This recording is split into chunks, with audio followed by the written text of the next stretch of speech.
Are you kidding? Stop it! He lost sight of it! Christmas! The wraparound! It's over!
How's it going, everyone? Welcome to Season 4, Episode 8 of the Powerskateshow. And I almost forgot I have to open my blinds for a sec. But anyway, big topics to talk about. We got the rookie tournament to talk about. Some nostalgia of the weeks. A certain jersey that we're talking about. And a certain player that we finally finished the hashtag that everybody wants. But without further ado, Mr. Griff up from Fox Sports, ladies and gentlemen. I like the entrance. Love it. Get my own round of applause. Well, how's it going, everyone? I am Grant Fluff from Fluster Sports Zone. Welcome to Season 4, Episode 8 of the Powerskateshow. A lot of re-signings happened in the past 24 hours. In fact, quite a few major ones. So can't wait to dive into that as long as all the other hockey news. We had our team scrimmages and our prospect games this past week, which was fun. The Bruins beat the Sabres, so I'm a happy guy. And I think the Capitals won their prospect game as well. So we're both happy about that. Yeah. Alright. So before we do everything that we all expected, let's just have a little bit of fun. And I think that we should clap about a certain person. Let's give a round of applause to Mr. Kasperi Kapanen. He copying the Brendan Tanev headshot. Yeah. I think it's funny that Tanev one, if I'm being honest with you, because this one looks forced. The other one was just, I'm just going to be fun just for the heck of it. This one clearly looks forced, and it's clearly 20 times more funny. Yeah. Yeah, and shout out to everyone going nuts in the comments. Oh, yeah. Do we... Mm-hmm. Yeah, congratulations, Kasperi. And before we get to all the advertising, you guys want Yahoo Fantasy Hockey for Powerskateshow? Well, guess what? We're doing it! We're doing it! October 3rd. We're doing it on October 3rd. For those who are interested, we'll send you guys the DMs on the Powerskateshow Instagram. So, if you guys are watching, please check on your Instagrams. We will send out the text messages after the show ends. So, please watch the whole way through, and then you'll get the messages as well. With that, Graham, would you like to add anything about that? Oh no, I think it's just great that we're finally, going to get our fans together in one little fantasy league. I think that's awesome, and the best team win. I can assure you, I will be most likely coming in last place in our pool, but we do it for fun.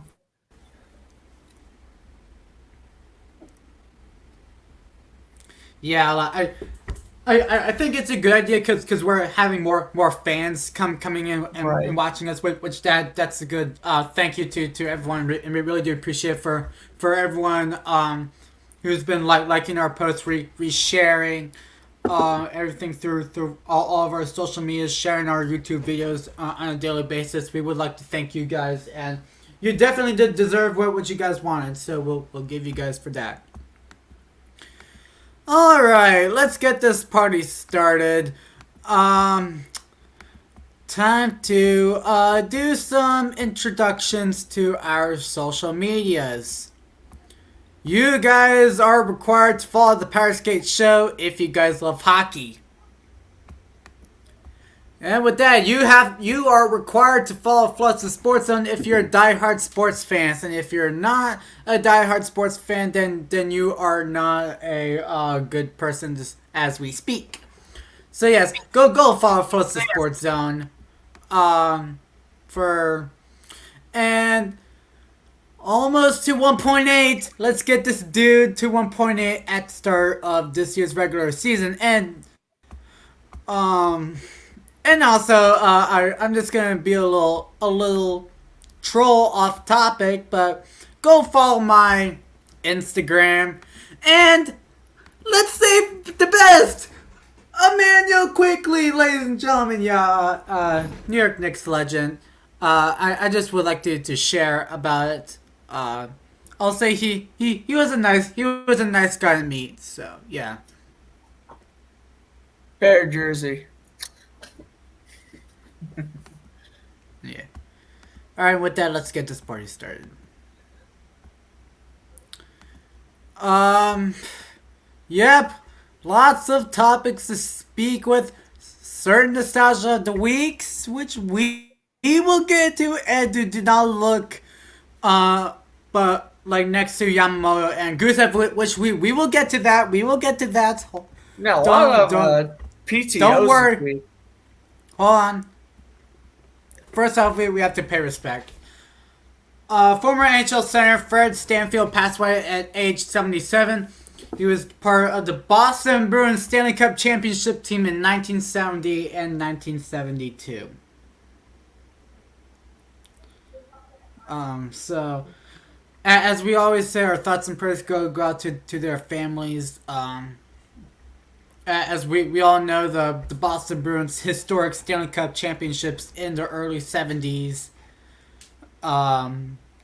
Yeah, pretty much the whole team is well known for it, and Fred Stanfield is definitely a well-known player from those championship teams. Yeah, of course, very unfortunate that he passed away, and again, a great hockey player, and I'm sure a great person as well. Yes. Alright, next. Pretty much our nostalgia of the week, but this is our mini nostalgia of the week. Please welcome never mind. Wrong guy. Tyler Zajac. Signed a 1 year. Tyler Zajac, you are not nostalgia of the week material. $750,000 deal for 1 year. St. Louis. I mean, hey, they brought him back. That's all I can say is that they brought him back. I don't think he's gonna really do anything of note. I mean, he really hasn't been good the past couple years. In fact, he just registered a career low in points with 17. Yeah, I think Tyler Zajac has officially hit the decline. If he hasn't for the past 2 years, he officially has now. Yeah. Alright, next, I guess. Alright, moving on. Alright, here's a good one. For those, if you do not know Nasher, then you do not play every once in a while. He will join TNT as a key content creator. I mean, that is amazing. To go from being a YouTuber to working in TNT. Like, that is a tremendous, just absolutely tremendous upgrade. And I'm telling you, Yeah. I don't watch many of his videos, but the few times I have seen him, he definitely is a very good video creator. So it definitely makes sense. I'm not going to knock on the hiring at all. In fact, I think this is awesome. You're bringing more fans in the community this way. Yeah, absolutely. We really love Nasher, one of my favorite hockey YouTubers. I don't For watch sure. him much. So. They gotta hire X Tech Hockey. That should be TNT's next hire. That's no Tactics. Tactics HD. You could hire Tactics HD too. He's pretty chill. Or how about this? How about the On the Bench boys? Nostalgic, pretty much. Alright, anyway, next. Got some PTOs.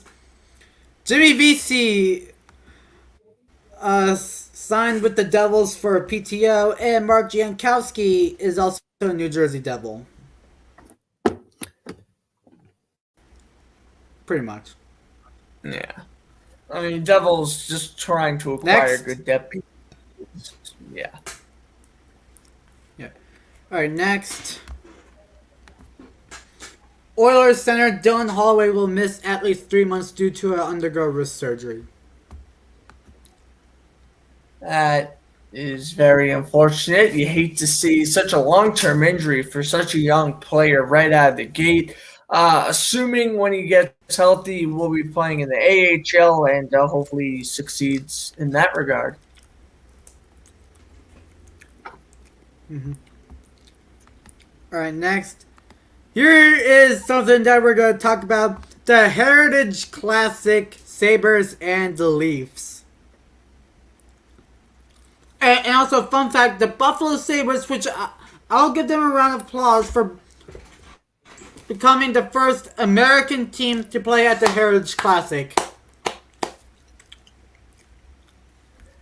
Well, that's where the round of applause stops. You see, this was such a great idea. You had the Maple Leafs play at Tim Hortons Field. That tremendous idea. I absolutely adore this idea. Why are the Sabres here? You want an American team to play an outdoor game against a Canadian team in Canada, especially for the Heritage Classic, makes sense. I get why you're doing it. But you pick the team who, in my opinion, other than maybe Ottawa, is least deserving of an outdoor game. That's what it boils down to. Buffalo is not going to increase your ratings. That's the issue. You want to use these outdoor games as marketing. I don't even think the Blues and the Wild's a great winter classic. And you're out here putting the Sabres as the Heritage Classic? Excuse me? Buffalo didn't even deserve to be in the 2018 Winter Classic. Never mind another outdoor game 4 years later where still the same exact god-awful team. You wanted to put an American team. It's simple. Maple Leafs versus Lightning. Maple Leafs versus Bruins. Maple Leafs versus Panthers. Maple Leafs versus an American team who deserves an outdoor game. You could have even done a Western Conference team. Vegas? Colorado? Heck, Dallas? At least they made an appearance a couple years ago. They chose perhaps the worst American team to play in an outdoor game. That's what it boils down to. Pittsburgh, Washington, Philadelphia, anyone in the Metropolitan Division besides maybe Columbus? And yes, I even think Columbus would have been a better match for an outdoor game. At least they haven't had one yet in their franchise. Great move, but wrong opponent. But yes, overall, I love this idea.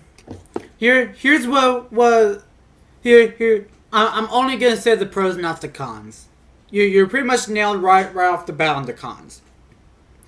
The pros, The good thing about it is that it's sponsored by Tim Hortons and the Tim Hortons Field. Yes. As we all know, Tim Horton, nicknamed Superman, which that's obviously his nickname, was well known his time with the Sabres and the Maple Leafs. I'll give that a round of applause for that because the sponsor is Tim Hortons. Tim Horton, in real life, played for the Sabres and the Maple Leafs. Yeah, I'll give credit about that. Get to. Yeah, and that was the point I was going to get to. The matchup does make sense if you look at the grand scheme of things. I'm just saying, this would have been a good idea down the road if Buffalo was a better team. I would have waited for this matchup. But first game, it makes sense. But again, I feel until Buffalo at least improves, they don't deserve another outdoor game. But the primacy of the game, it makes sense. It's just something I would have done for marketing reasons. Yes. Now we're going to talk about the Islanders. There was actually quite a bit of Islander news this week. Islanders payday 2.0 as they re-sign Kovela to a 1-year $750,000 deal. Next. Yep. Now the Islanders have signed 4 players. Paul Ledoux, Andy Andrioff, Dmytro Timashov, and Cole Bardreau. Next. Yes, I mean, I don't really have much input on those guys. Alright. Now another memorial tribute.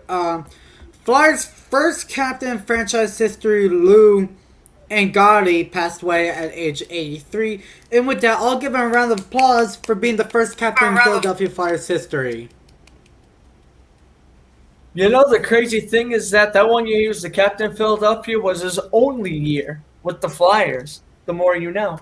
But, yeah, overall, he had a pretty good career. And kind of surprised he ain't in the Hall of Fame, I ain't going to lie.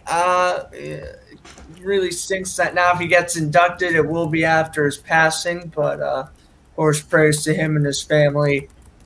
And, again, in my opinion, should be a Hall of Famer.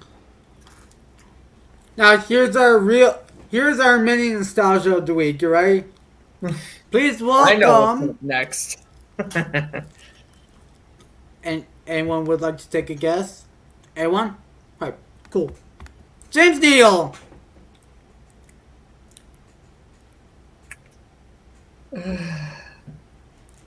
I don't think, we've had a lot of players who we said should have gone in the KHL long ago. Not as much as this guy. If you thought David Backes on the Bruins was bad, you don't know James Neal on the Oilers.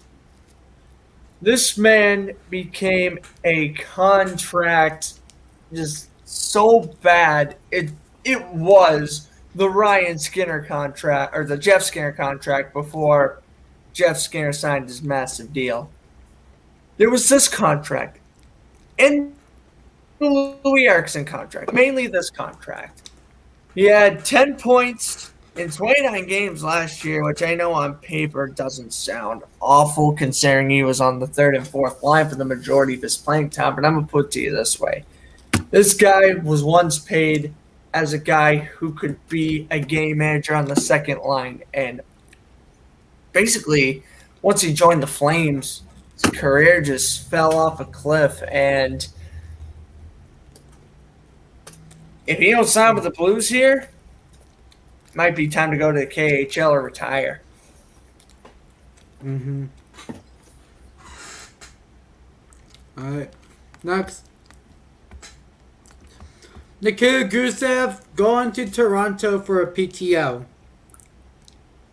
This one I like. He's already has 54 points in 97 regular season games. That's certainly not bad. Toronto still needs speed on that bottom six. I feel like they have enough depth, but at the same time, I don't know if they're willing to trust a lot of Toronto Marlies yet, which kind of makes sense why they were bringing Gusev for a PTO. I think if he doesn't sign with Toronto, he's going to immediately get picked up elsewhere. This guy has the speed, and so far he's doing quite well for himself. Again, 57 points, 54 points in 97 career games. That is certainly not bad. And, of course, the good news for all you Gusev fans is that, he's new, he's 29, but we know he's not going back to Russia. We know some team's going to want to pick him up if Toronto doesn't. Mm-hmm. All right, next one. This one is pretty much the boo-hoo moment after 20 years. Big Z going to Long Island.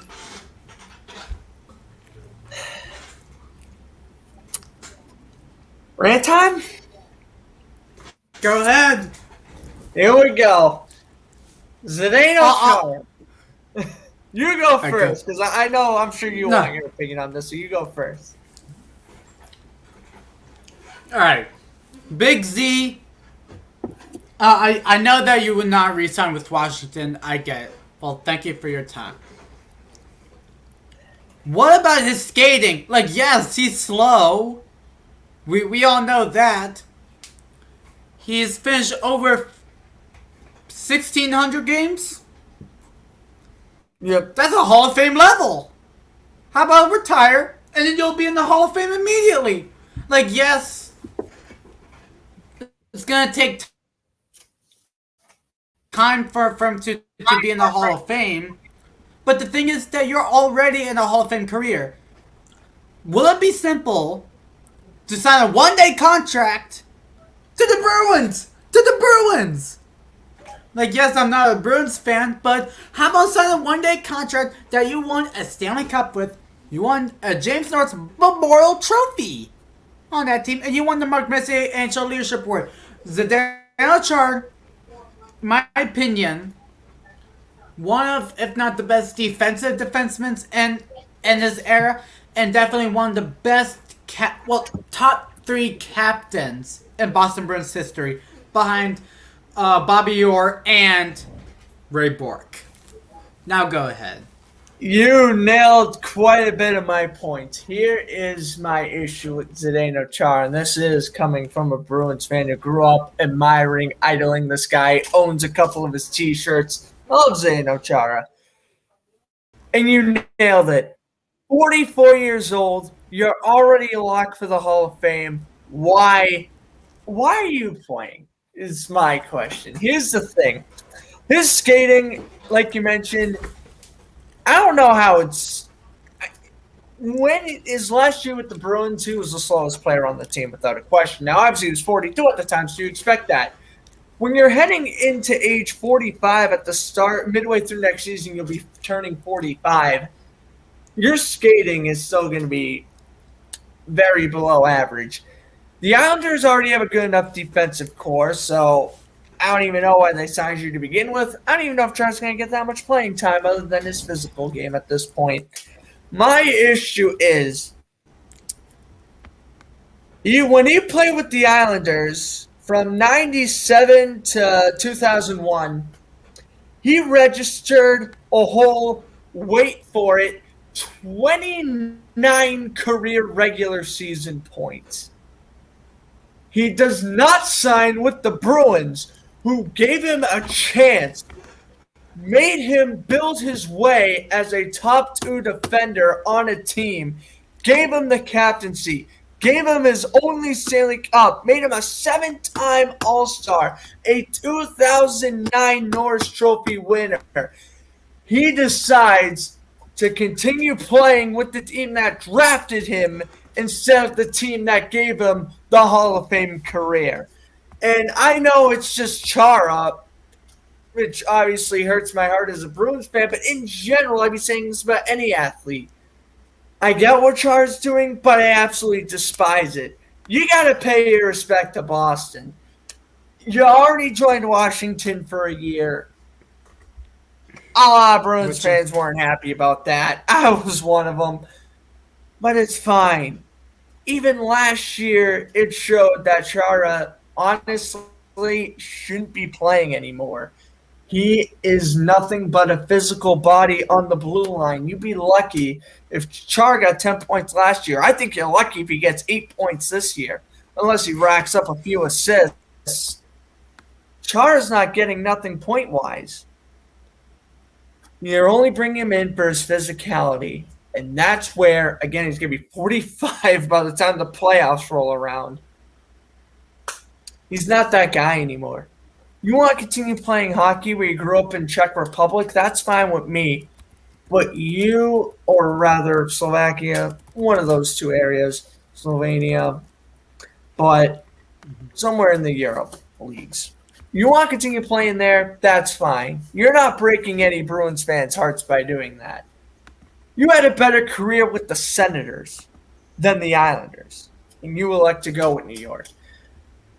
Again, I get it. You want to sign with a team that drafted you to pay your respects in that way, but you're paying respects to the wrong team. Gotta play with the Bruins. Just whatever you do, if you retire next year, which I think you will retire next year, just sign a one-day contract with the Bruins. It'll make this look a lot less slimish on your part, to use a proper word. It's not bad. It's just something I wouldn't have done. Rant's over, but yeah, not happy about this. And I'm sorry. Yeah. So there is one thing that I want to talk about. A certain player, like, yes, he's old, but I did not put on the Powerskate post. But I want to give a round of applause for Jaromir Jagr, who scored a goal at age 49 years old. He said back in 2014 he was going to play until he's 50, and guess what? He's playing until he's 50. Incredible. What an incredible story. And our definite nostalgia of the week once he retires from pro hockey. Oh, yeah. It will happen. And the Corpedo. Or if Korpikoski is a scout for the Hurricanes, woo! That's going to be a party. That's going to be a fun brass bonanza if he becomes a coach or scout for the Hurricanes. The Coyotes might sign him, though. I don't know. He's pretty good with the Coyotes. So maybe Arizona will sign him as like an assistant coach or something sometime down the road. Yeah. All right. And with that, Oilers re-signed right wing Kirill Yamamoto to a 1 year, $1.795 million AAV. Well, hold on. I've seen like a couple of messages of like saying like, oh, like Kirill Yamamoto, he's gonna become a bottom six. Bro, like you're now doing the Sam Steele slander. No, Kirill Yamamoto slander. Now here's the thing. Kirill Yamamoto, he's gonna be fantastic. He's already fantastic. Yes, 52 points in 105 regular season games, and he's turning 23 next week. In fact, this is an underpayment by Edmonton.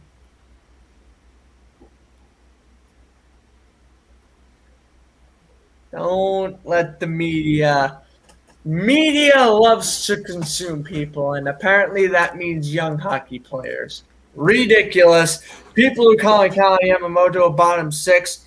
Maybe he's a bottom six because he's on the Oilers, but I can assure you, if you train him to half the other teams in the league, he ain't gonna be.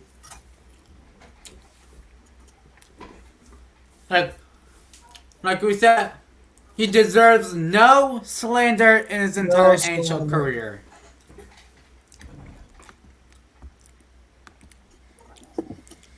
Oilers prospect defenseman Dmitry Samorukov will be out at least 6 weeks due to a broken jaw that took place from the prospect tournament.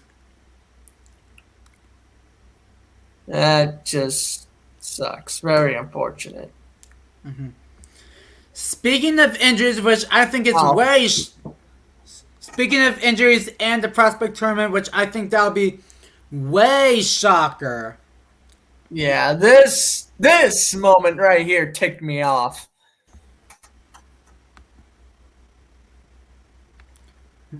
Red Wings defenseman Jared McIsaac is currently in the hospital after getting hit from behind during the Red Wings Blue Jackets prospect tournament game. Whoever that Blue Jackets prospect was, the second he steps foot in an AHL game this year, beat the tar out of him. I don't care. Wake up, choose violence, and beat up that Blue Jackets player. Because, oh my God, this was ridiculous. A puck jam in the boards, like your normal play, cross-check from behind, falls face first into the boards and is now hospitalized. Poor Jared McIsaac. Hope he is doing well in the hospital. And again, whoever that Blue Jackets prospect was, shame on him. Yeah. Get well soon, Jared. Nostalgia of the week, Matt Carl. Oh, boy. Matt Carl, this is a name I haven't heard of in a couple of years. Same. He's going to be a scout for the Minnesota Wild. Not a bad idea to hire a former player as a former scout. It works. As long as it works, you're fine. Carl, a good veteran defenseman Right. in the NHL. Surely can scout some defensemen. All right, next. Where are we at? All right, now we're gonna do some re-signings. Nolan Patrick and Reed Duke both re-signed. Nolan Patrick to 2 years, 1.8 mil. Reed Duke 1 year, 2-way. Yeah, I'm a little surprised Reed Duke got the two-way. I mean, does Vegas seriously not have room for him yet? I feel Reed Duke is ready to take the NHL. He's already 25, and I'm kind of starting to wonder if he's never going to get kind of his foot out the door here. He's still yet to play an NHL game. He's been in the AHL, and he's been a very solid player in the NHL for the longest time. I don't know why Vegas doesn't eventually give him a shot. Maybe it's because they have guys like Nolan Patrick taking his place, who has actually been, I don't know, how do you explain? He hasn't been a number 2 overall pick type level good, but he's still overall pretty decent. We have to remember, this guy is still 23 years old. There's plenty of room to develop. Yes, he had 9 points last year, but let's be real. The entire Flyers franchise struggled last year. So 70 points in 197 career games, that's kind of a glimpse of what you look at some just average Flyers teams. If you're on the third line with Vegas, that's going to pick up a little bit. Mainly just because Vegas has been more successful over the past couple of years, and they've just done a better job developing players. Nolan Patrick, I think, will slowly break out of his shell. Is he going to ever live up to that second overall pick material? I doubt it, but at least now he can at least establish himself as a quality NHL second, third liner. That's all he needs to do at this point. Yeah. Next. Flyers defenseman and right wing Sam Morin is injured again. Unfortunate. How many injuries have we seen Sam Morin for like the past 3 years? A lot. Too many to count. Yeah.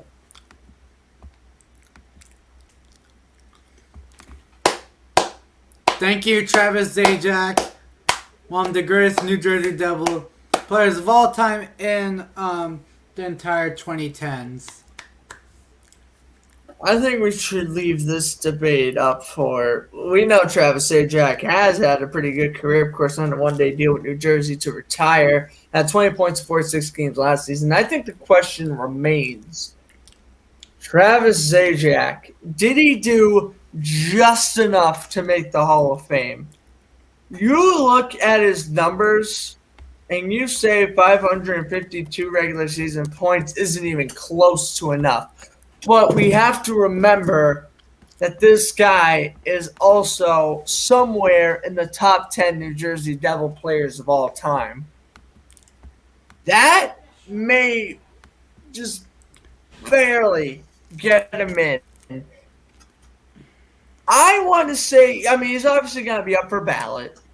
Will Hall of Fame writers let him in? Again, it's that regular season point total that scares me a little bit. And I think if Zajac played for about 27 other franchises, I think that this would be an absolute no. But again, since New Jersey never really established a great culture other than the late 90s and early 2000s, Zajac may get in the Hall of Fame just because, again, he was so good on the Devils for a whole 14 and a half years. Maybe. Yeah. What was your take? You think Zajac belongs in the Hall of Fame? I would say he would be deserved to be in the Hall of Fame because here's the deal. He tried his best to be consistent on a mediocre team. Right. When before they picked Jack Hughes in the draft, and during Jack Hughes' first year and in his final year. And don't forget, if you're a player who is very well known for like the past couple of years and who's consistent on a yearly basis, and if you're on a terrible team, you should be in the Hall of Fame for that.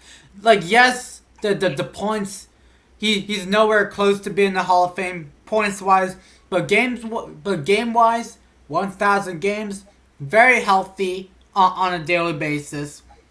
Works hard on a horrible team who does not get a ton of wins.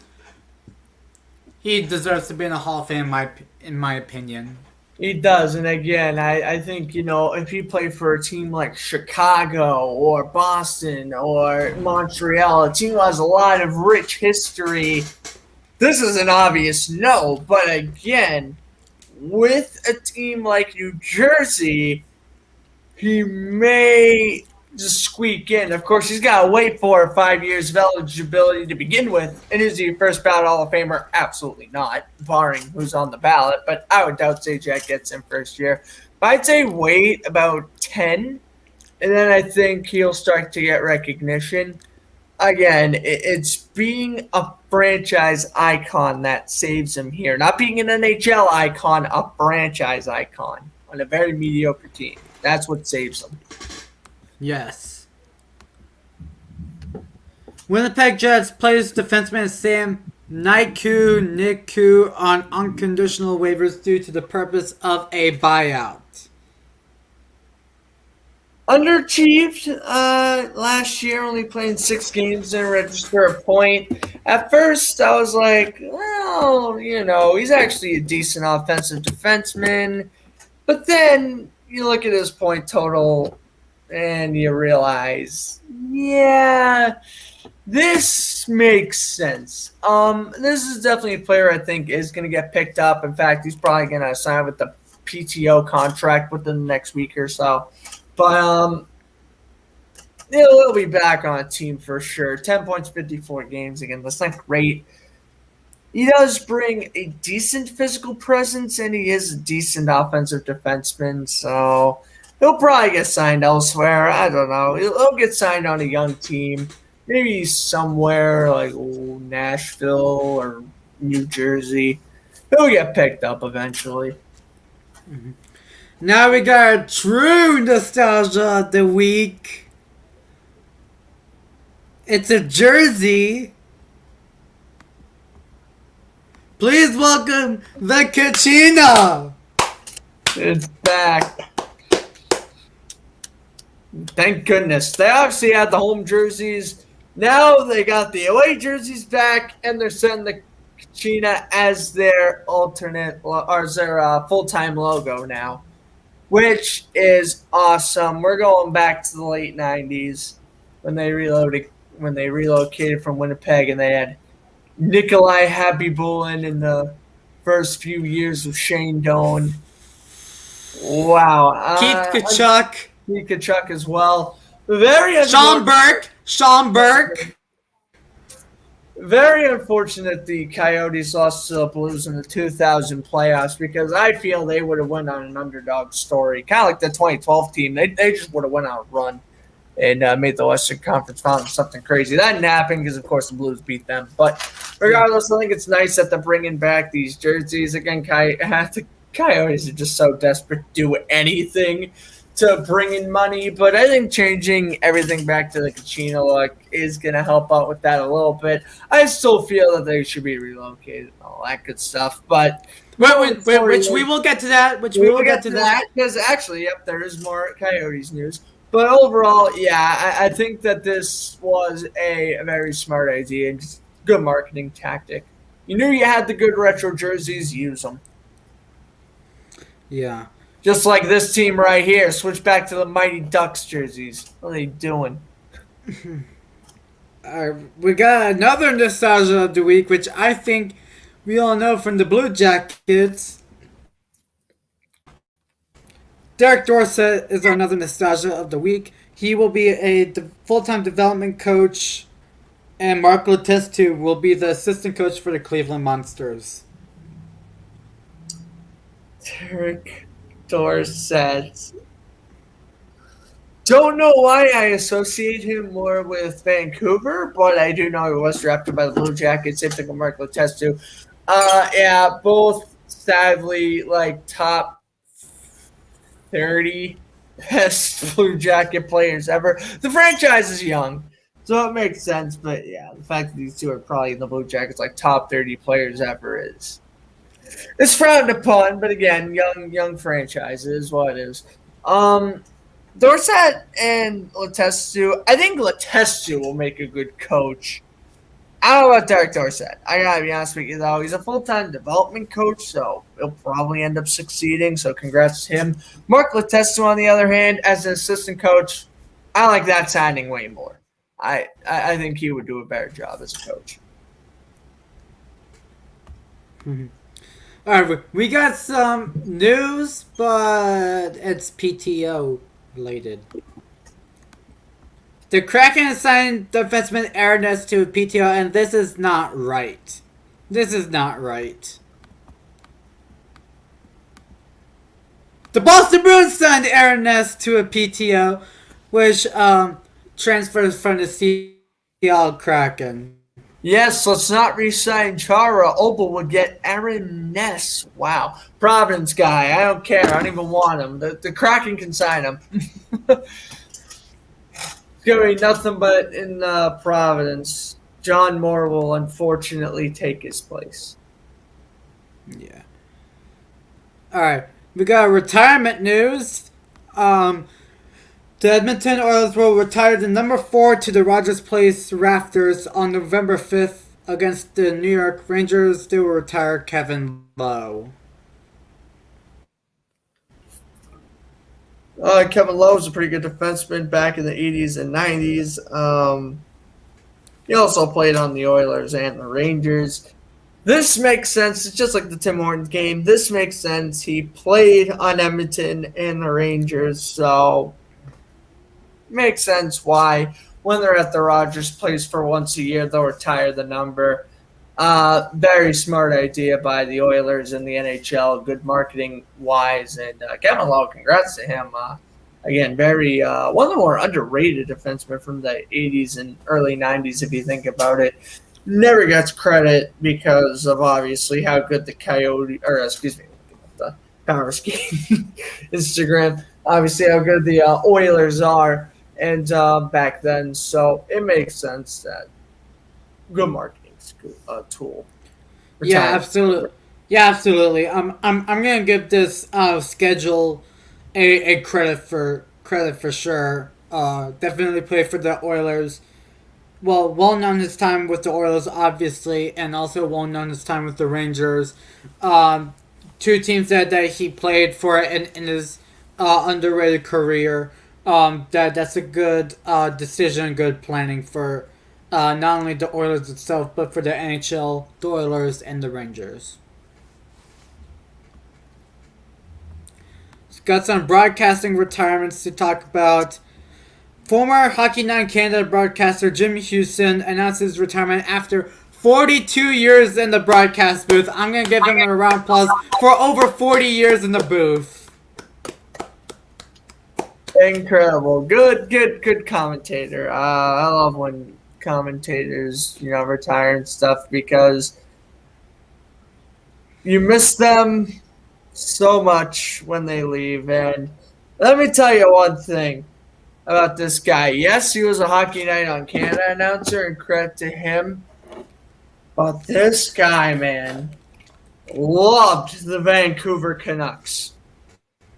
Absolutely adored Roberto Luongo. Loved the Sedin twins. Ryan Kessler, Alex Burrows, all those guys from the early 2010 Canucks. He just loved the game of hockey and, in general, the Vancouver Canucks. So props to him on a great broadcasting career. He'll be missed by me. I mean, I felt he was one of the better commentators on Sportsnet, so he'll be missed. Now, this is the topic that we cannot clap.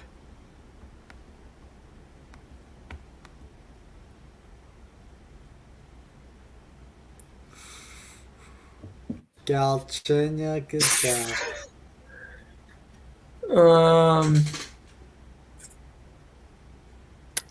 No say. Coyotes, why?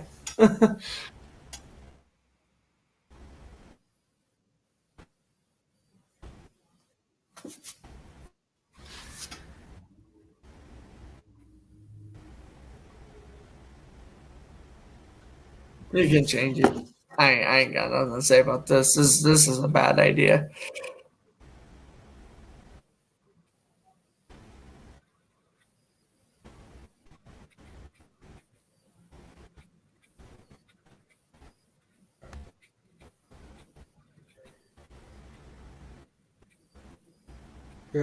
What did you say? I'm sorry.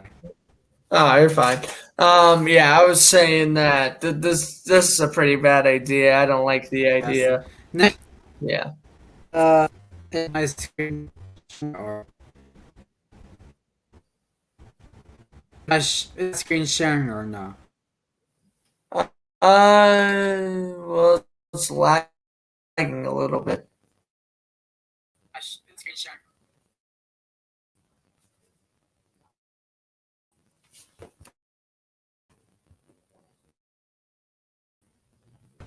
Jose Alex I'm lost back. connection with us.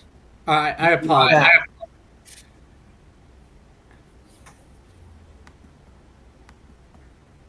Alright. Now let's get back to business. Now let's get back.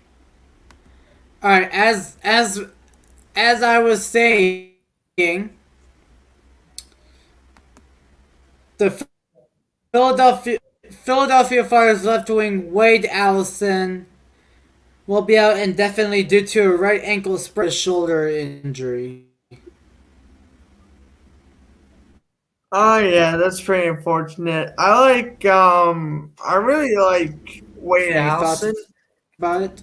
He actually showed that he actually was pretty good in the NHL, at least in his limited time. I mean, he is 23, so there's obviously room to work with here. He had 7 points in 14 games. I mean, again, for a first-year player, that's certainly not horrible. As for Wisdom, I don't know much about him, but I know he was one of the better players in Lehigh last year, so best of luck to him, I guess, on recovering from his injury.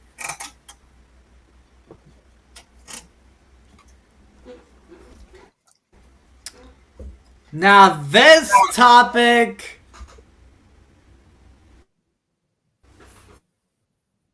finally happened. Let's give this man a big.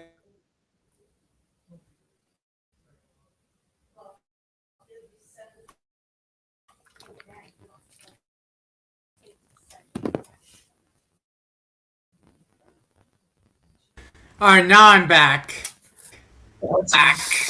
There he goes.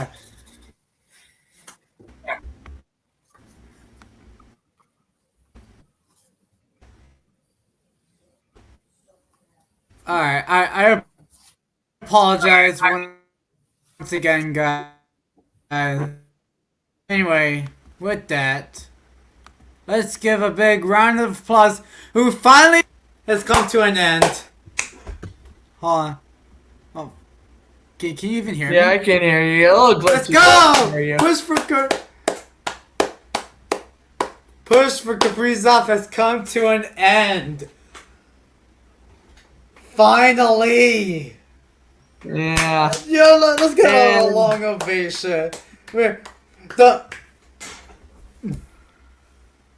the issue is, he sucked the blood out of the Wild organization trying to make this contract go through. It's 5 years, 45 mil. Listen, it's a good contract and it's great money wise. You're giving the guy what he wants. You finally signed him after a 2 month saga. Way to go. I'm proud of you, Minnesota. How are you going to re-sign all your players next year? I don't know. I think Matthew Dema and Jonas Brodin, unfortunately, two very good defensemen you got. I think they're out the door. I think re-signing Kaprizov to such a long extension means that you're willing to re-sign Kaprizov, but I think you're also heading towards a rebuilding stage. You probably aren't going to be able to do much of free agency until you start shedding off some salary cap. So good you re-signed your player, which honestly, yeah, I would rather re-sign Kaprizov at this point. But same time, I have questions about the salary cap down the road. But right now, you won the day. You get the player for what he wanted, and honestly, it's a pretty good contract.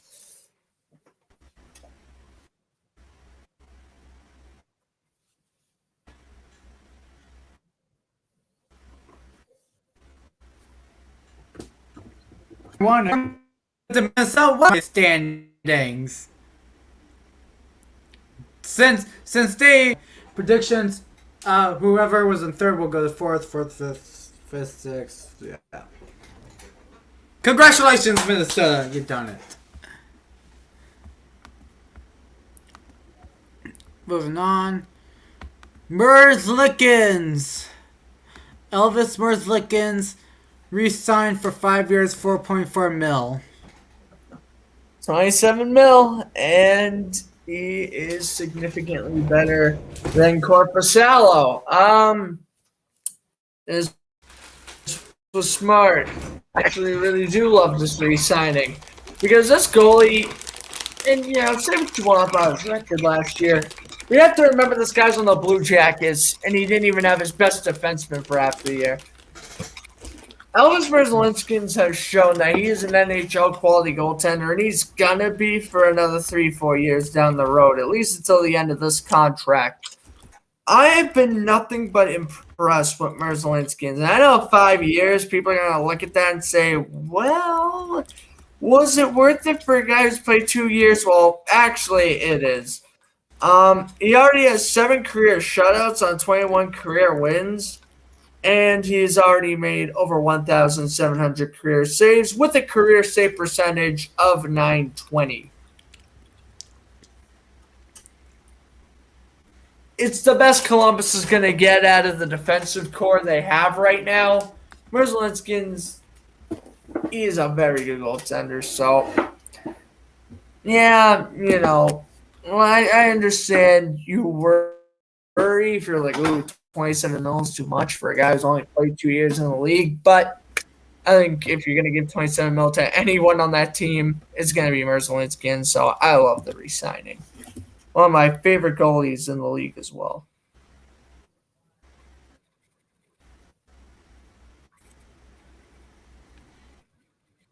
Yeah. Yeah. Yeah, same. Top for sure. Someone who was, um, like, despite last year, from all the,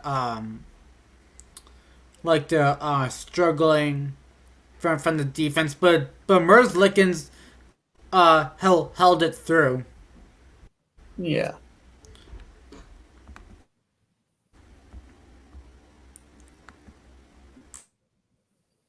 Alright, next.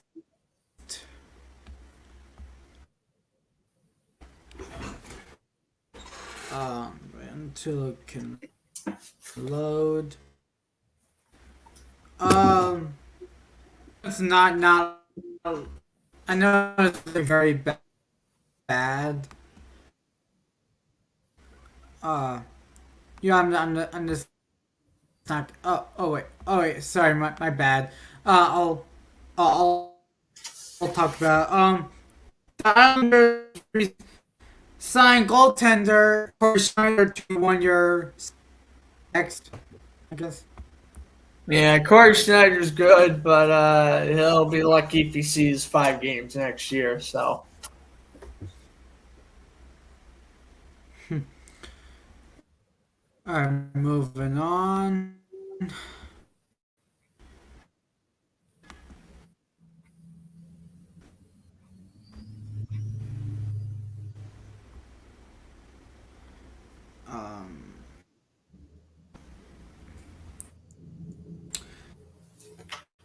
Now we're talking about Arizona.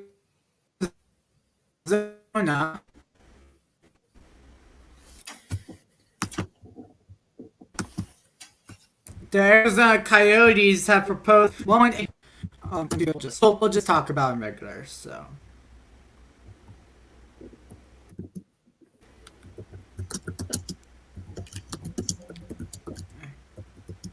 I'm sorry. Can you hear me better or? I can. So we're pretty much not gonna do share screen because it's been bothering me a bit. So we'll just talk about it through here, and I'm gonna pull this up on my phone. Next up, now we're gonna get some today news. This one, gotta talk about a certain person. Talking about Evander Kane. Oh no. Facing. We need to get our bozo of the week just for Evander Kane to appear on it. Next, I guess. Yeah. He's going to court for domestic violence allegations. The guy's just not one of my favorite players, to say the least. Oh my god.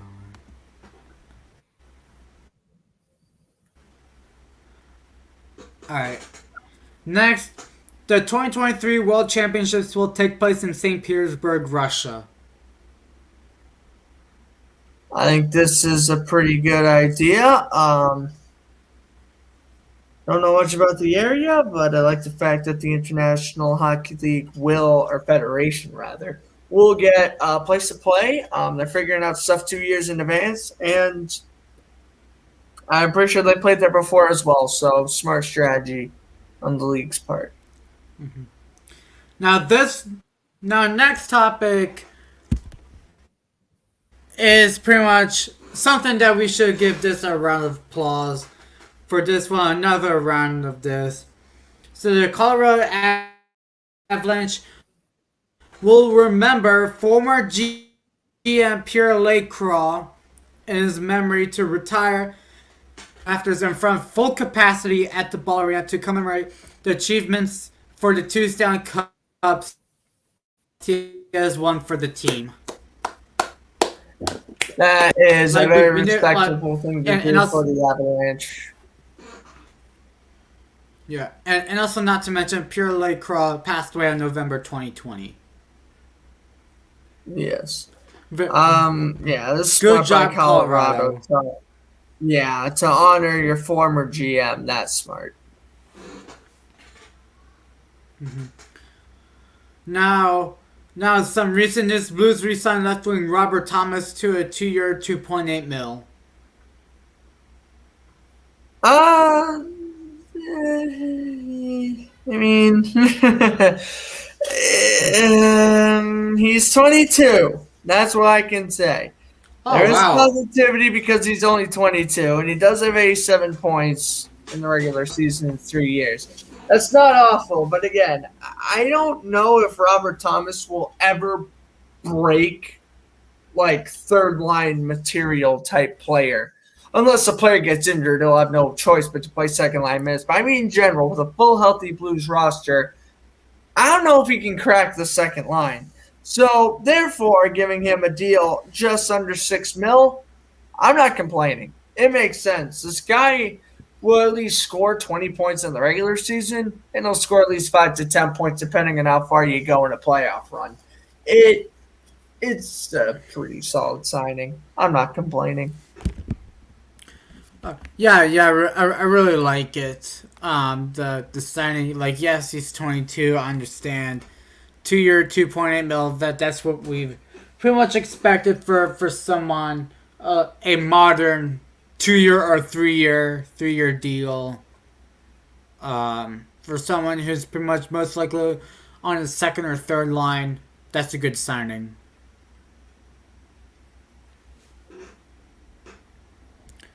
Next, Sabres re-signed defenseman Rasmus Dahlin to a 3-year, $6 million deal. And I have questions. For the first time, Late said that I have questions. Yes, my question is, good job on the year. I'll say that. But you give him $6 million. Yes, Buffalo has been massively horrible. We all know that. Darling, points-wise, plus-minus-wise, I understand. If Buffalo was good, then he would get to $6 million. I get it. How about give him like a three-year $3 million? Or a 3-year $2.5 million? Number 1 overall pick. And he's very solid point production wise. That automatically gives you over $10 million. You are 21 years old and you already have 100 career points. Already over $100 million. Over $10 million. 100 points at that age equals $10 million or over right there. Number 1 pick in the draft. Huge reason why Buffalo did slightly overpay by a female. To be completely honest, though, Buffalo's so low in the salary cap, and the way they've been re-signing everyone for 3 or 4 year deals, I don't know why they just didn't give a 6-year deal to Dahlin. I mean, if you think about it, they gave Casey Milstat a 3-year deal. Why can't they give Rasmus Dahlin at least a 5-year deal? They traded away someone like Rasmus Ristolainen into the Flyers. You have money. Pay him. If anything, in my opinion, it's a slight underpayment. I would say a 5-year deal or $20 million or $22.5 million would have been a more fair contract. Now, to be fair to my poor man Rasmus Dahlin, I'm stuck in Buffalo for that long if they're going to continue to play awful. But the man deserves to get paid. And I think by the time his contract expires when he's 24, 25 years old, he's going to get that 6, 7, 8-year deal, whether it's by Buffalo or a contender. He's going to go elsewhere and he's going to get money. Yeah. All right, next. Lightning defenseman Calfo will miss the first 2 to 4 weeks of the season due to underwent surgery to repair a tendon in his pinky finger. Well, wish him the best of luck. He played okay in the playoffs with Tampa Bay. No, I give him credit. Yeah.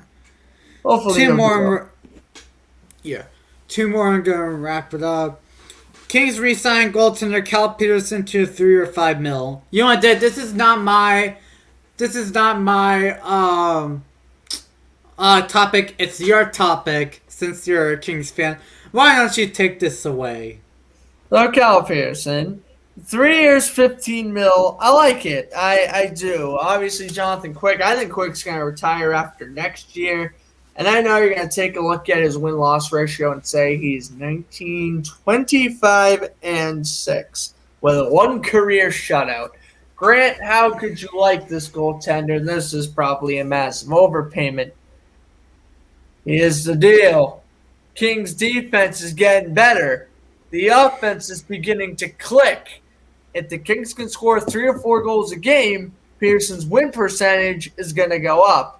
You take a look at his goals against average, and you say it's under 3, which is pretty good. considering the terrible defense he's on. His career save percentage is at 916, 911 save percentage last year. Again, with the defense he's coping with, it's pretty good. The talent is, you're not going to start judging Josh Gibson about how bad of a goalie he is when the Ducks have such a bad roster. Take a look at it that way. Not saying Pearson's as good as John Gibson yet, but point is, he's the Kings starting goalie. They acquired him from Buffalo for a reason, and now they're going to try to develop him into that franchise goalie. 3 years, $15 million for a starting caliber goaltender. That's cheap. If you can get a starting goalie for under $20 million, you're in a good spot. So yeah. I wouldn't worry. I would not worry about this signing at all. He's only going to get better as long as the team gets better. Yeah. All right, one more. And also, not to mention, the top 3 prospect pool is Ottawa, LA, Anaheim. And last topic, Coyotes right wing, 2-time Stanley Cup champion Phil Kessel will be out of training camp due to a foot injury, and he's expecting to return in 2 to 3 weeks.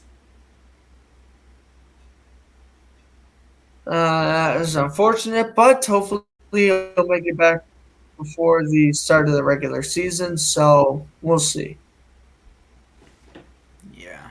Yeah, and also, not to mention about his game streak. Don't forget about that. Oh, that as well. And pretty much his game streak is on the line.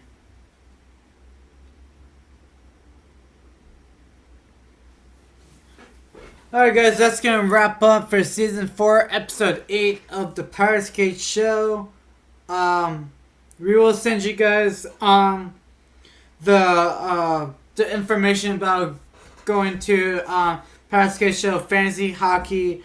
It's going to be on Instagram if you guys are watching it. I'm going to send you guys the message right now on the Powerskateshow Instagram account. So please keep that in mind. So with that, do you guys want to follow And with that, do you guys want to follow our personal Instagram accounts? Links will be in the description below. Do you guys want to follow the Powerskateshow for news, updates when we go live and such? Links will be in the description below. Do you guys want to follow Grant Flo from Frost the Sports Zone on Instagram and YouTube? The links is also in the description below. Do you want to check out my YouTube channel, which I'm going to be finally going to start recording this Friday for my high school football game, so that's going to be fun for sure. And yeah, Graham, would you like to add anything about it? No, thank you guys for tuning in. It was a good week of topics. Glad Kaprizov got re-signed. I mean, God, waiting for that for a month now. Glad he got re-signed, and overall it was a good week for hockey news. You know, we are week away from the preseason, baby. It's gonna be fun. And we will, probably the next episode or two, we will announce our going live schedules. Yes. For sure on Powerskate. So please stay tuned for that. And with that, guys, thank you so much for tuning in. We'll see you guys on Season 4, Episode 9 of the Powerskateshow. And tell all your friends that Kirill Kaprizov is back. Have a good night, everybody. And enjoy the rest of your weekend. Take care, guys.